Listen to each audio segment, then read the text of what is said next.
Namaste, I'm Shamil Balachandran Nair. Welcome to Transaga.in. So, together with me, Adarsh in the camera, we are traveling around Kerala to study more about Theyyam for our film The Mystic Heights. So, this is a vlog which is a series of preparation for our film. Theyyam, a ritual art form in Kerala, is an integral part of our film.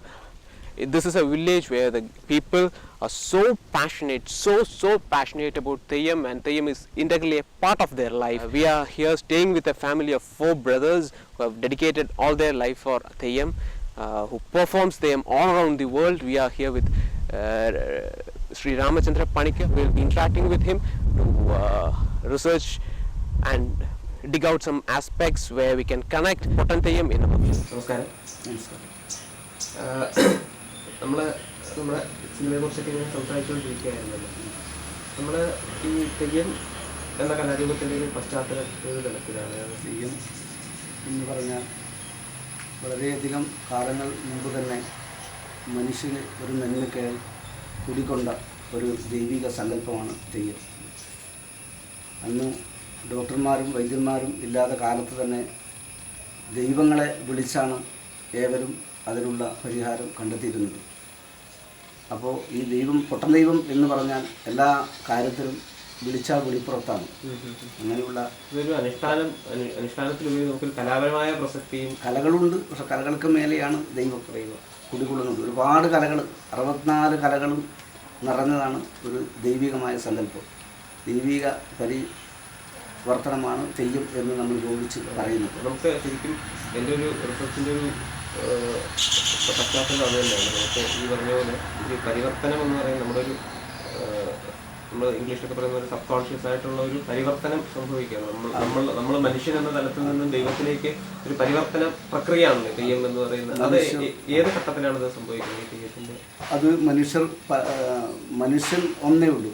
ആണും പെണ്ണും എന്നുള്ള 2 ജാതി മാത്രമാണ് മനുഷ്യൻ കുടികൊള്ളുന്നത്. പിന്നെ ജാതികൾ പലതായി തിരിക്കുന്നുണ്ട്. അത് തെയ്യം കെട്ടുന്നവർ 7ഓളം ജാതികൾ മാത്രമേ ഉള്ളൂ.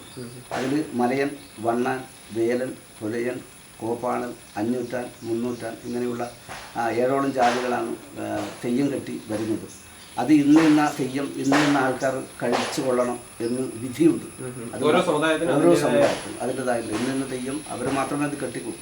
അപ്പോൾ അത് മറികടന്ന് ചെയ്തു കൊടുക്കും. അപ്പോൾ അതിനുള്ള ആ ദൈവിക സങ്കല്പത്തോടുകൂടെ ആ തെയ്യം അവർ കെട്ടിയാൽ മാത്രമേ അത് ശോഭിക്കുള്ളൂ. എന്നെങ്കിൽ അതിനൊരു ഫലം ഉണ്ടാവുള്ളൂ. അതാണ് അതിൻ്റെ ഒരു സത്യമായ വസ്തുത. പിന്നെ ദൈവം, മനുഷ്യൻ ദൈവമായി മാറി വരുന്നത് ഇത്തരത്തിലുള്ളൊരു പശ്ചാത്തലത്തിലാണ്. അത് നമ്മൾ കെട്ടേണ്ടത് മാത്രം നമ്മൾ കെട്ടിയ പോലെ ദൈവം നമ്മളിൽ കുടികൊള്ളും. നമ്മളെ മനസ്സിൽ തെയ്യം കെട്ടുന്ന വ്യക്തിയുടെ മനസ്സിനുള്ളിൽ ഒരിക്കലും ഒരു കളങ്കമോ ചതിവോ മറ്റുള്ള അജ്ഞാനങ്ങൾ ഒരിക്കലും ഉണ്ടാവാൻ പാടില്ല. ആ ധൈര്യം മുന്നിൽ കണ്ടുകൊണ്ട് ദൈവത്തിൻ്റെ ഒരു പിൻബലത്തോടു കൂടിയാണ് ധൈര്യപൂർവ്വമാണ് ഏത് കാര്യങ്ങളും നമ്മൾ ചെയ്തു വരുന്നത്. അപ്പോൾ നമുക്ക് ഒരിക്കലും ഒരു ധൈര്യം, ഒരു ആനയെ മുന്നിൽ കണ്ടാൽ നമുക്ക് ധൈര്യം തന്നെയാണ്, മുന്നിൽ തന്നെ പോകും. അത്ര ധൈര്യം നമുക്ക് ദൈവമുണ്ട്. നമ്മളെ പിന്നിൽ നമ്മൾ നയിക്കുന്നത് ദൈവം തന്നെയാണ്. അങ്ങനെയാണ് മതിച്ച ആന, മതം പൊട്ടിയ ആനയെ തളച്ച ദൈവം ഇവിടെ തന്നെ ഉണ്ട്. മൂവാളം കുടിച്ചാൽ വേണ്ടി എന്ന് പറയുന്ന ഒരു ദൈവസ്വരൂപിണിയായ മഹാദേവി എന്നെ വളരെ സംഗതി എന്ന് പറയുമ്പോഴത്തേക്ക് ഒരു അതിമാനുഷമായ ഒരു ശക്തി അല്ലെങ്കിൽ നമുക്ക് വളരെ വ്യക്തമാണ്. നമുക്ക് കാണാൻ സാധിക്കുന്ന തരത്തിലുള്ള അതിമാനുഷമായ പ്രവർത്തനങ്ങൾ നമുക്ക് ചെയ്യാം. ഒരിക്കലും ഒരു മനുഷ്യനെ കൊണ്ട് ചിലപ്പോൾ തീയിലേക്ക് എടുത്ത് ചാടാൻ സാധിക്കുകയോ അല്ലെങ്കിൽ ഈ പറഞ്ഞ പോലെ അത്തരം ഒരു ശക്തി എങ്ങനെയാണ് നമ്മളിലേക്ക് സന്നിവേശിക്കുന്നത്? അത് പൂർവികന്മാരാൽ നമുക്ക് ഈ പരദേവത പ്രത്യക്ഷമായി നമുക്ക് വന്ന് അരുളി ചെയ്ത മന്ത്രങ്ങളാണ് ഇന്ന് നമ്മൾ ഉച്ചരിച്ചു വരുന്നത്. പാലായി പരപ്പൻ എന്ന മഹാജ്ഞാനിയായ ഒരു മലയന്, അത് പാലാ പരപ്പൻ എന്നാണ് അവിടുത്തെ ആചാരം. പല ആചാരങ്ങൾ പല തറവാട്ടുകാർക്കും മലയൻ സമുദായത്തിലുണ്ടെങ്കിലും പാലായി പരപ്പനാണ് 1ാം സ്ഥാനം കിടക്കുന്നത്. ആ പാലായി പരപ്പന് ശേഷിപ്പെട്ട ഭഗവാനാണ് നാരായണൻ, ആംനായമൂർത്തി, ആദിവൈകുണ്ഠൻ എന്ന് പറയുന്ന നരസിംഹമൂർത്തി. ആ വിഷ്ണുമൂർത്തിയാണ് ഞങ്ങൾ കുലദൈവമായിട്ടും നമ്മുടെ കുലപരദേവതയായിട്ടും നമ്മൾ മലയ സമുദായത്തിൽ ഏറ്റവും പ്രധാനമായി കാണുന്നത്. ഞങ്ങൾ ജന്മാധികാര തെയ്യമാണ്. എത്ര പുറമേ ആര് വന്നാലും ഈ തെയ്യം ഞങ്ങൾ പുറമേ ആർക്കും വിട്ടുകൊടുക്കില്ല. അത് ആ ജന്മാധികാരികൾക്ക് ഉള്ളത്. പൊട്ടൻ തെയ്യവും നമ്മുടെ ഉപാസനമൂർത്തി തന്നെയാണ്. പൊട്ടൻ തെയ്യം ഈ വിഷ്ണുമൂർത്തി എന്ന് പറയുന്ന പരദേവത എന്നാണ് നമ്മൾ പറയുക. മഹാവിഷ്ണുവിൻ്റെ ദശാവതാരങ്ങൾ നിറഞ്ഞ രൂപമാണ് നരസിംഹമൂർത്തി. പക്ഷേ ഒരു ശൈവ ദൈവമാണ്. അത് വിളിച്ചാൽ വിളിപ്പുറത്താണ്. അതുകൊണ്ടാണ് പൊട്ടൻ ദൈവത്തെ ഏവരും ആരാധിക്കുന്നത്. അത് കുടിയത് ഒരു വീട്ടിൻ്റെ പുതിയ ഭവനം കഴിച്ചാലും കുട്ടിക്ക് പാൽ കൊടുത്താലും ഗർഭാവസ്ഥയെങ്കിൽ കുട്ടികൾക്ക് എന്തെങ്കിലും വിഷമം വരുന്ന അവസ്ഥയെങ്കിലും എന്ത് മഹാരോഗം വരുന്നാലും കേസ് ജയിക്കുന്നതിന് വേണ്ടി പൊട്ടൻ ദൈവത്തെയാണ് ഞാൻ ഉദ്ദേശിച്ച കാര്യങ്ങൾ എനിക്ക് സാധിച്ചു തന്നാൽ എൻ്റെ ദൈവം എന്നെ രക്ഷിക്കണം എന്ന് വിളിച്ച വിളിപ്പുറത്ത് തന്നെയാണ്. അങ്ങനെ ജോലി കിട്ടുന്നതിന് വേണ്ടി പരീക്ഷ പാസ്സാകുന്നതിന് വേണ്ടി എല്ലാ കാര്യത്തിലും ദൈവത്തെയാണ് വിളിച്ചു വരുന്നത്. അപ്പോൾ ആ മാന്ത്രിക സങ്കല്പങ്ങൾ മന്ത്രത്തിലൂടെയാണ്, മന്ത്രത്തിലൂടെയും സംസ്കൃതമായിട്ട് പശ്ചാത്തലത്തിൽ അത് പാരമ്പര്യമായിട്ട് ഓരോരോ തറവാട്ടുകാർക്കും ഈ മന്ത്രങ്ങളെല്ലാം പൊട്ടൻ ദൈവത്തിന് തന്നെ ഒരു 10-18 തരം മന്ത്രങ്ങളുണ്ട്. 8 കുട്ടികളെ സങ്കല്പിച്ചുകൊണ്ട് 8 കുട്ടികൾ എന്ന് പറഞ്ഞാൽ അഷ്ടദിക്ക് പാലന്മാരാണ്. അഷ്ടദിക്ക് പാലന്മാർ അറിയാതെ ഒരു കാര്യങ്ങൾ ഈ ഭൂമിയിൽ നടക്കില്ല. നാടി പിടിച്ച് സ്പന്ദനം അറിയുന്നവരാണ്.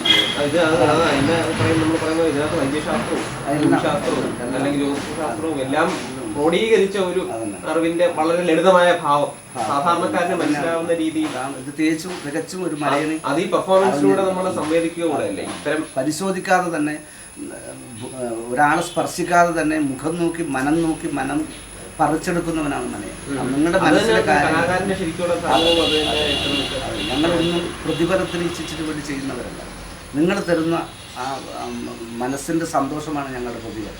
നിങ്ങൾ എന്ത് തരുന്നു അതാണ് നമ്മൾ അന്ന് അരിയായിട്ടും വെള്ളരിക്കയായിട്ടും നെല്ലായിട്ടും ഇളനീരായിട്ടും അങ്ങനെയാണ് അന്നത്തെ കാലത്തിൽ ലക്ഷണം. അപ്പോൾ നമ്മൾ അങ്ങനെയുള്ള കാലം മുതൽ ഒരു 100-300 വർഷത്തിന് മുമ്പ് തന്നെ മലയാള സമുദായത്തിന് വേണ്ടുന്നതായ എല്ലാ പ്രാചീന കാലങ്ങളിൽ തന്നെ നമുക്ക് സ്ഥാനം ലഭിച്ചിട്ടുണ്ട്. നമ്മൾ ഇന്നലെ പറഞ്ഞു വന്ന മറ്റൊരു കാര്യം, നമ്മൾ ഈ ഒരു തെയ്യത്തിനെ തന്നെ ചെറിയൊരു നമ്മുടേതായ സിനിമയുടെ ഒരു ഭാവത്തോടു കൂടി അല്ലെങ്കിൽ സിനിമ എന്ന മാധ്യമത്തിൻ്റെ ചില ഒരു ടെക്നിക്കൽ ഒരു എബിലിറ്റി കൂടെ ചേർത്തുകൊണ്ട് ചെയ്യാമെന്നുള്ള തരത്തിലാണ് നമ്മൾ ഇന്നലെ ചർച്ച ചെയ്ത് വന്നത്.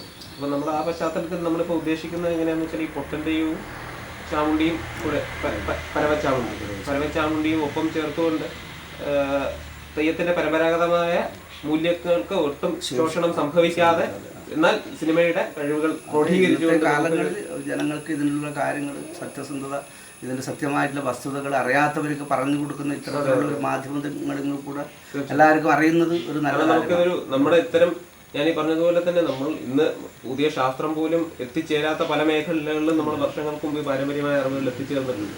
അത് ഈ മറ്റു ലോകങ്ങളിലേക്ക് എത്തിക്കുക എന്നുള്ള ധർമ്മം കൂടെ ഞങ്ങളെപ്പോലുള്ള മാധ്യമ വിദ്യാർത്ഥികൾക്കുണ്ട് എന്ന് വിശ്വസിക്കുന്നുണ്ട്. ഈ പറഞ്ഞ ആ ഒരു കഥാപശ്ചാത്തലം ഒന്ന് നമുക്ക് പൊട്ടൻ ദൈവം എന്ന പരമേശ്വരൻ കൈലാസവാസിയാണ്.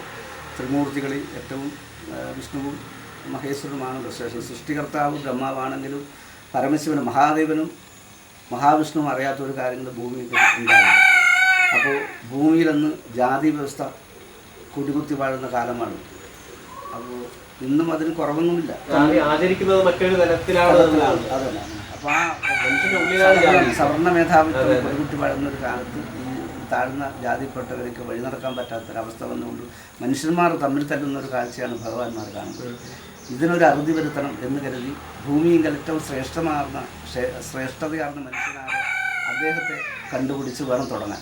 അപ്പോൾ അതിൽ ഭൂമിയിൽ ഏറ്റവും ശ്രേഷ്ഠതയാർന്ന ഒരു മനുഷ്യൻ എന്ന് പറഞ്ഞാൽ ശങ്കരാചാര്യരായിരുന്നു. കേരളത്തിൽ ശങ്കരാചാര്യൻ എന്ന ഒരു ബ്രാഹ്മണനാണ്. അദ്ദേഹം ജ്ഞാനിയാണ്. സർവജ്ഞപീഠം കയറാൻ വേണ്ടി പോകുന്നതായ മാർഗമധ്യേ ചണ്ണാള വേഷം ധരിച്ച പരമശിവൻ ഈ ശങ്കരാചാര്യർ തടഞ്ഞു നിർത്തുന്നു. അങ്ങനെ തടഞ്ഞു നിർത്തി വാഗ്വാദങ്ങൾ നടത്തുകയാണ്. വാഗ്വാദങ്ങൾ നടത്തി നീ മാറിപ്പോകണം, നീ എന്തിനു മാറുന്നു, ഞാൻ വരുമ്പോൾ നീ പറഞ്ഞു നിൽക്കേണ്ട ജാതി പറഞ്ഞത് കേട്ടാൽ പോലും കുറഞ്ഞൊന്നും ശങ്കയില്ല. ഞാൻ ദൂരത്തുനിന്ന് വരുന്നത് കണ്ടാൽ എൻ്റെ ദൃഷ്ടിയിൽ തന്നെ പെടാൻ വേണ്ടി പാടില്ല. നീ മറഞ്ഞു നിൽക്കേണ്ട ജാതിയാണ്, നീ എങ്ങനെ എന്നെ എത്ര ദൂരത്തിൽ അങ്ങനെ പറഞ്ഞു. അപ്പോൾ അദ്ദേഹത്തിനുള്ളിൽ അഹംത്തിൻ്റെ ഇതുണ്ട്.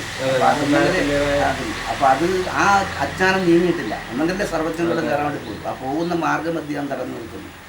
അപ്പോൾ അങ്ങനെ വാഗ്വാദങ്ങൾ നടത്തി ഞാനും നീയും തമ്മിൽ എന്ത് പറ്റും, ഞാനെങ്കിലും നിന്നെ കാണുമ്പോൾ മറഞ്ഞു നിൽക്കണം, ഞാനൊരു വൃദ്ധ ചണ്ണാണ്, നീയാണൊരു കോമള രൂപണായ ഒരു സർവജ്ഞൻ എന്ന് നിങ്ങൾ ഭാവിക്കുന്നു. നിന്നെ കുത്തിയാലും ഒരു ചോരയല്ലേ, എന്നെ കുത്തിയാലും ഒരു ചോരയല്ലേ.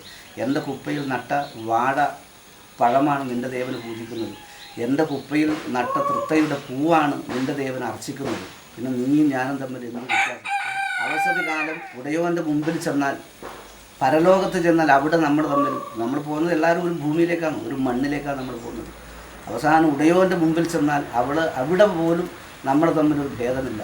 പിന്നെ നീയും നമ്മൾ അറിയാതെ എന്തിനെന്നോട് ഇങ്ങനെ തെറ്റുവാൻ സമ്മതിക്കും. അപ്പോൾ ഇത് അറിഞ്ഞ്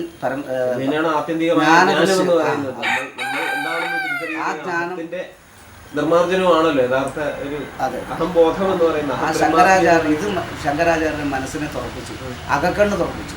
എല്ലാ കണ്ണും നമുക്കുണ്ടെങ്കിലും അകക്കണ്ണുണ്ടല്ലോ നമുക്ക്, ദീർഘദൃഷ്ടി ജ്ഞാനത്തോടെ കാണാനുള്ള ആ ശക്തിയാണ് ഉൾക്കാഴ്ച എന്ന് പറയുന്നത്.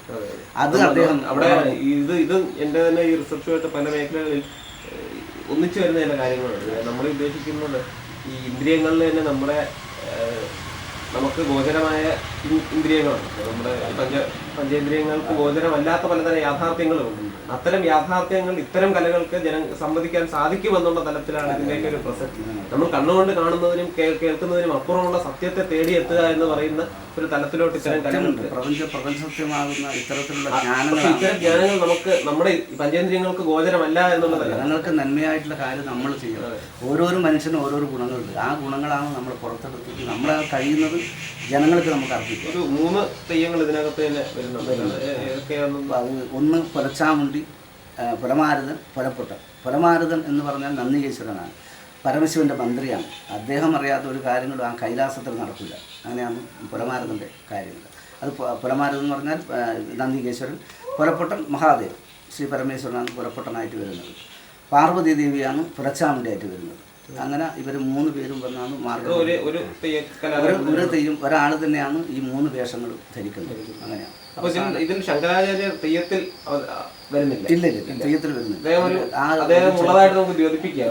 അത്രയേ ഉള്ളൂ. ആ കഥകൾ അദ്ദേഹത്തിൽ കൂടിയാണ്, അദ്ദേഹത്തെ പരീക്ഷിക്കാൻ വേണ്ടിയാണ് ഈ വേഷം ധരിച്ച് ഭൂമിയിലേക്ക് വരുന്നത്. നീച്ച ചണ്ണാള വേഷം ധരിച്ച് ഭൂമിയിൽ മനുഷ്യൻ ആണും പെണ്ണുന്ന 2 ജാതിയല്ലാതെ മറ്റൊരു കലയുടെ വലിയ ശക്തി ഇല്ലാത്തൊരു കഥാപാത്രത്തെ അവിടെ ഉണ്ട് എന്ന് തോന്നിപ്പിക്കുകയും, അല്ല ഈ ശങ്കരാചാര്യ അവിടെ ഇല്ലാത്തത് കൊണ്ട് തന്നെ അത്തരം ഒരു കഥാപാത്രവുമായിട്ട് എനിക്ക് ജനങ്ങൾ റിലേറ്റ് ചെയ്യും. അവർക്ക് അവരുടെ അജ്ഞാനത്തെ അകറ്റാനായിട്ട് പരിധിവരെ സഹായിക്കും.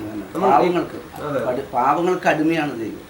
പാവങ്ങൾക്ക് അഗതികൾക്ക് ആനന്ദമൂർത്തി എന്നാണ് പറയുന്നത്. അഗതികൾക്ക് ആനന്ദമൂർത്തിയാണ് പൊട്ടൻ ദൈവം. ആ ദൈവമാണ് സകല അജ്ഞാനത്തെ നീക്കി ജ്ഞാനോദയം നൽകുന്നത്. എല്ലാവരും നമ്മൾ എത്ര തെറ്റ് ചെയ്താലും ക്ഷമിക്കുന്ന ദൈവം ഉടനെ പ്രസാദിക്കുന്ന ക്ഷിപ്രപ്രസാദിയാണ് പരമശിവൻ. ചാമുണ്ടി പരമചാമുണ്ടിയുടെ കാര്യം അതിന്റെ ഒരു കഥാപശ്ചാത്തലവും അതും ഈ പൊട്ടൻ ദൈവമായിട്ട് ഏത് തലത്തിലാണ് ബന്ധിക്കുന്നത്? ഈ പണ്ട് കാലത്ത് ഇങ്ങനെ ഈ ബേറ്റിച്ചി ഇല്ലാതെ വൈദ്യം ശാസ്ത്രം ഇല്ലാതെ കാലത്ത് ഇങ്ങനെ ഈ ഒരു ബേറ്റിച്ചി ആയിട്ട് വന്നു. അത് അവസാനം ഇങ്ങനെ ഒരു കുടുംബത്തിൽ കയറി അവിടെ ഈ ബേറ്റിച്ചിയായിട്ട് പോയ സ്ത്രീ പുറത്ത് വരാതുകൊണ്ട് പിന്നെ കുറേ സമയം കഴിഞ്ഞ് അതിൻ്റെ ഉടമസ്ഥൻ വാതിൽ ചവിട്ടിപ്പൊളിച്ചു. അദ്ദേഹം ഒരു ഭീമസമായ രൂപം കണ്ടു. ആ രൂപത്തെ കണ്ടു അദ്ദേഹം വിട്ടു. അദ്ദേഹം ഒരു ചവിട്ട് കൊടുത്തു. അവിടുന്ന് പുറത്തേക്ക് ചാടി. അങ്ങനെ അദ്ദേഹത്തെ ഈ ചാമുണ്ടി വധിക്കുന്നു.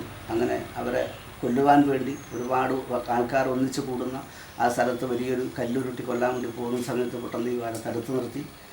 അങ്ങനെ അവരെ രക്ഷ ചെയ്തു. അപ്പോൾ ഞാൻ പറയും പോലെ കേട്ടാൽ നിനക്കെല്ലാം ഔപചാരികമായിട്ടുള്ള എല്ലാ കാര്യങ്ങളും കർമ്മങ്ങളും നിന്നെ ദൈവം നിനക്ക് ഇന്ന ഒരു ചാമുണ്ടിയായിട്ട് നിന്നെ ഞാൻ പേര് വിളിക്കുന്നു, നിന്നെ ആരാധിക്കും.